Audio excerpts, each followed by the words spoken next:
On the 6th of April 1945, in the waters off Okinawa, a group of American naval officers stood on the bridge of USS Missouri watching HMS Indefatigable absorb something that should have killed her. A Mitsubishi Zero, its fuel tank swollen and its pilot resolved to die, struck the armored flight deck of the British carrier at approximately 300 miles per hour. The aircraft carried no torpedo, no special warhead. It was itself the weapon, roughly 550 pounds of aviation fuel and steel wrapped around a human being. The Americans had seen this before.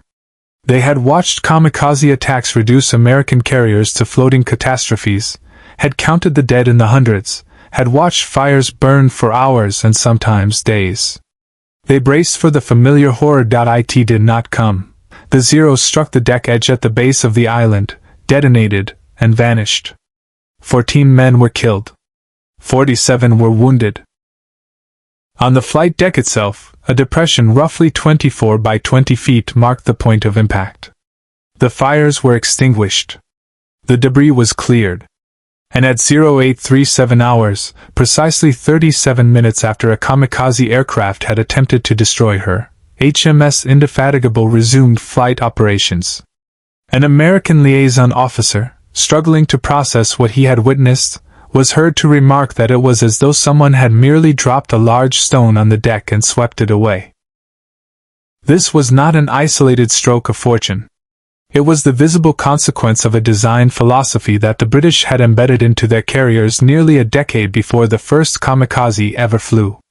And the difference between what happened to Indefatigable that morning and what routinely happened to American carriers under similar attack was not a matter of luck, crew quality, or tactical positioning. It was 3 inches of hardened steel. The story of why British and American carriers responded so differently to the kamikaze threat begins not in the Pacific, but in the corridors of the Admiralty in the mid-1930s, and it begins with a strategic problem that the British faced and the Americans did not. The Royal Navy, planning for the next war, recognized that it would be operating in confined waters, the Mediterranean, the North Sea, potentially the English Channel, where land-based aircraft would be within easy striking range of any fleet carrier. The Americans, planning their own war, assumed vast ocean distances. Their carriers would operate in blue water where the primary threat would come from enemy carrier aircraft at extended range. These different assumptions led to radically different design philosophies. The man most responsible for the British solution was Stanley Goodall, Director of Naval Construction, working alongside a team of naval architects who understood that if British carriers were going to survive in contested airspace, they needed to be able to absorb punishment that would destroy an unprotected flight deck. The concept they arrived at was the armored box hangar. The flight deck itself would be constructed from 3 inches of hardened cemented armor plate. The hangar beneath it would be enclosed on all sides by armored walls. Aircraft would be maintained and stored inside this armored box, separated from the sea and sky by steel thick enough to initiate the detonation of most bombs before they could penetrate to the hangar below. The engineering compromise was significant and immediately obvious.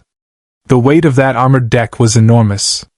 Where an American fleet carrier of the Essex class could carry between 90 and 100 aircraft, a British illustrious class carrier, the armored box design, could accommodate only 36. The flight deck sat higher in the ship due to the enclosed hangar, reducing stability. The ship was heavier, slower to build, and far more expensive per aircraft delivered to the combat zone. Goodall and the Admiralty accepted these penalties. They calculated, correctly as it turned out, that a carrier capable of surviving hits and continuing to operate was worth more in the confined threat environment they anticipated than a carrier carrying twice the aircraft but unable to withstand a serious strike. Goodall died in 1965, having lived long enough to see his philosophy validated in almost every major carrier engagement of the Pacific War, though he never himself witnessed the proof in combat.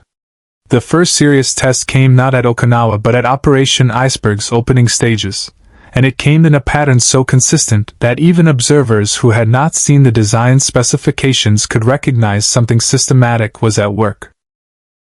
On April 1, 1945, The day of the Okinawa landings themselves, kamikazes struck multiple ships. Those that hit American vessels produced results that were by then grimly familiar. Fires reaching the hangar, ordnance cooking off in chain reactions, flight operations suspended for hours or days, casualties mounting into the hundreds.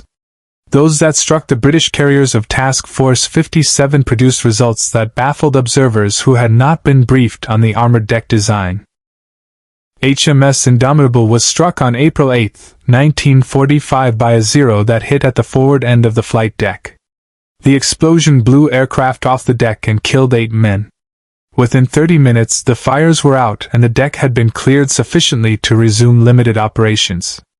2 days later, a second kamikaze hit Indefatigable at the stern. Again fires. Again casualties. Again, the ship operational within the hour.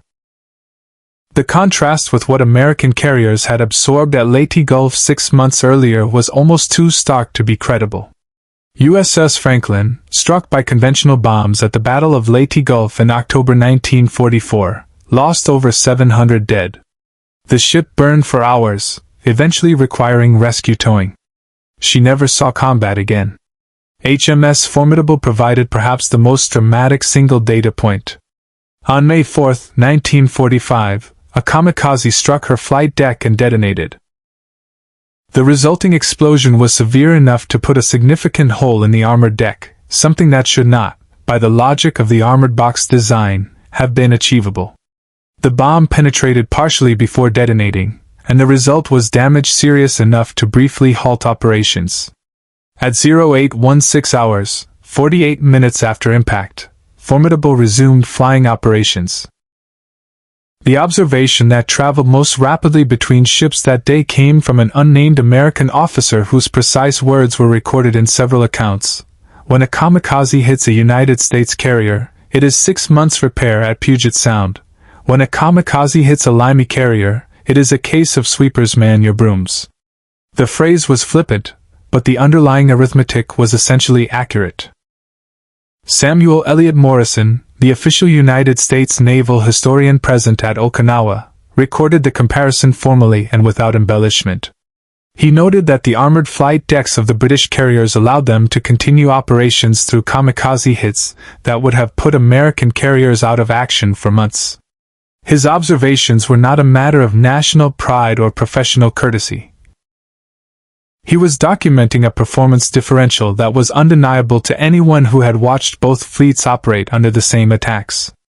HMS Victorious was struck on May 9, 1945.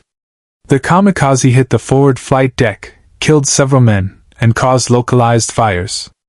By 0900, 5.5 hours after combat operations had begun that morning and less than 2 hours after the strike, Victorious was again operating aircraft. When the same ship had suffered serious damage from an earlier strike, the crew's response had become almost routine in its efficiency. The drills and the damage control procedures so well rehearsed that outside observers described watching the aftermath of a kamikaze attack on a British carrier as something approaching an industrial process. The fires were fought with a systematic calm that contrasted sharply with the desperate scramble that characterized American damage control under similar circumstances. The numbers tell a story that resists any interpretation other than the obvious one. British fleet carriers struck by kamikaze at Okinawa suffered an average of approximately 7 deaths per impact. The figure is not precise. Casualty reporting was imperfect under combat conditions, but it is consistent across multiple strikes on multiple ships. American carriers struck by kamikaze during the same period suffered between 100 and 400 or more deaths per major strike, depending on the severity of secondary explosions and fire spread. The penetration rate into the hangar, the critical measure of whether a strike would cause catastrophic secondary damage, was essentially zero for the British armored deck carriers. For American carriers, with their wooden flight decks and open hangars, penetration was routine. And penetration meant fire among stored aircraft, fire among ordnance, and fire that would spread in ways that no amount of crew bravery could reliably contain. The root cause of this performance differential was not singular but interlocked. and understanding why the British carriers survived requires tracing each contributing factor to its engineering source. The armored flight deck was the first and most important element. 3 inches of hardened cemented armor plate was sufficient to initiate the detonation of most aircraft-delivered weapons at or near the surface of the deck rather than inside the hangar below. When a kamikaze struck the armored deck, the detonation occurred above the armored box, venting its energy upward and outward into the open air rather than downward into a confined space filled with aviation fuel and armed aircraft. This single physical fact accounts for the majority of the casualty differential. The enclosed hangar was the second element. American carriers used an open hangar design, with the sides of the ship open to allow ventilation and rapid aircraft movement. This openness meant that fires started by a kamikaze strike had immediate access to the full length of the hangar, and to the aircraft stored within it. British carriers, with their enclosed armored hangars, contained fires within a bounded space that was both easier to suppress and harder for the fire to propagate beyond. The enclosed design also meant that aviation fuel and ordnance were separated from the outside environment by armored walls on all sides, reducing the risk of fire spreading from a deck strike to the hangar below. The fuel system design compounded these advantages. British carriers stored aviation fuel in tanks deep in the ship, surrounded by seawater ballast that served as both protection and cooling. American carriers kept fuel in tanks closer to the flight operations areas, in arrangements that prioritized operational efficiency over survivability. When a kamikaze struck an American carrier and fires developed, burning aviation fuel was frequently already near the fuel storage system. The physics of what followed were not complicated. Fuel lines pressurized. Ordnance armed. Maximum vulnerability. The British system's physical separation of fuel storage from operational areas meant that even when fires did occur, they were less likely to reach the fuel supply that could turn a manageable incident into a catastrophic one. Operational doctrine amplified the design advantages. British carriers operated their aircraft in smaller groups, launching and recovering in tighter cycles with fewer aircraft on deck at any given moment. This was partly a consequence of carrying fewer aircraft, partly a deliberate operational choice. American carriers, with their larger air groups and greater throughput requirements, frequently had more aircraft on deck simultaneously. More aircraft on deck meant more aviation fuel on deck, more armed ordnance in proximity to a potential strike point. The doctrine that made American carriers more offensively powerful also made them more vulnerable when struck. Here the honest analysis must complicate the picture, because the British armored carriers were not unambiguously superior machines. They were superior survivable machines in a specific threat environment, and that distinction matters enormously. The weight penalty imposed by the armored deck was real and its consequences were real. British carriers carried roughly a third of the aircraft that their American equivalents could. In a campaign where the primary measure of value was aircraft sorties delivered against Japanese targets, the British carriers were significantly less efficient instruments.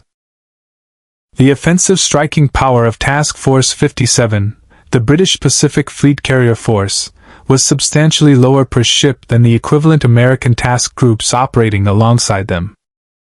There was a further hidden cost that only became apparent in the aftermath of war. The structural stresses absorbed by the armored deck through repeated kamikaze strikes, through heavy weather, and through the sheer operational intensity of the Pacific campaign were not absorbed without consequence. Several of the British armored carriers were found, on post-war inspection, to have structural damage to their internal frameworks that made them uneconomical to repair.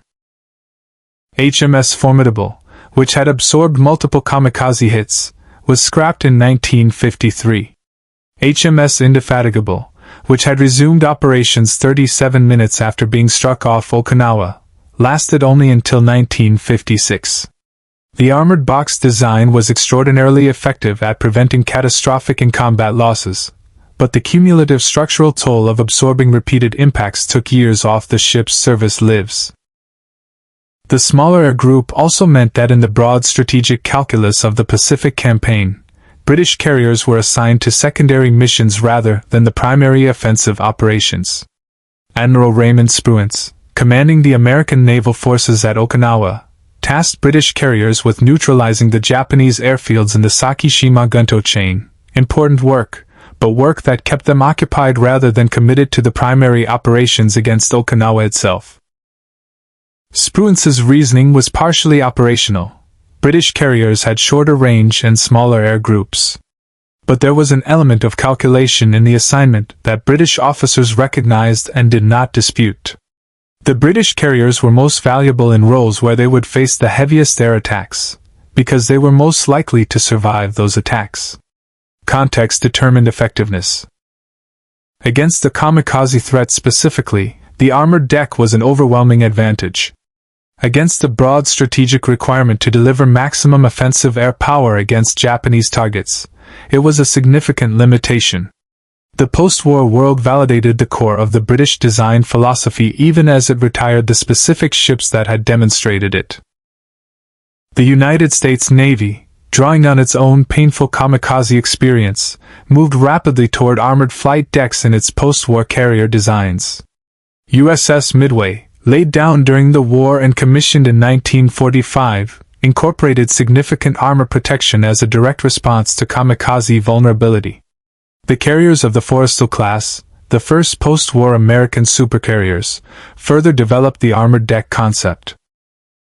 The open hangar with a wooden flight deck, which had served the Essex-class carriers through the majority of the Pacific War, was simply not acceptable as a design for carriers expected to operate within range of mass suicide attack. The lesson had been written in casualties, 100 to 400 dead per major American carrier strike versus the British average of 7, and the lesson was absorbed. The Royal Navy itself drew a different lesson from the post-war period, but an equally important one. The armored box hangar, which had limited aircraft capacity so severely, was replaced in subsequent British carrier designs with a compromise: armored flight decks over open or semi-open hangars. This preserved the primary defensive advantage, the deck armor that initiated weapon detonation before hangar penetration, while recovering some of the aircraft capacity sacrificed by the full armored box. The trade-off had been calibrated by combat experience rather than theoretical calculation. Stanley Goodall's fundamental insight, that a carrier operating in threatened airspace needed to be able to absorb hits and continue operating, proved correct in the most unambiguous possible terms. The officers of Task Force 57 who watched British carriers resume operations within the hour of kamikaze strikes were not witnessing exceptional damage control or extraordinary crew courage, though both were present. They were witnessing the logical consequence of a decision made in a drawing office in the 1930s by men who understood that survival was not a passive quality but an engineered one. 14 killed on HMS Indefatigable. 37 minutes to resume flight operations. These are not abstractions. They represent the difference between a design philosophy that accepted a strategic cost in exchange for tactical survivability, and a design philosophy that optimized for offensive power at the expense of resilience. Both approaches were rational given the circumstances that produced them. The British carriers were built for a threatened maritime environment by a navy that could not afford to lose ships it could not replace. The American carriers were built for an oceanic offensive by a navy confident in its industrial capacity to absorb losses and replace them. Neither navy was wrong in its reasoning. One navy's reasoning happened to produce ships that were extraordinarily difficult to kill. When the kamikazes came, the armored deck was the answer. And 37 minutes later, the aircraft were already airborne again.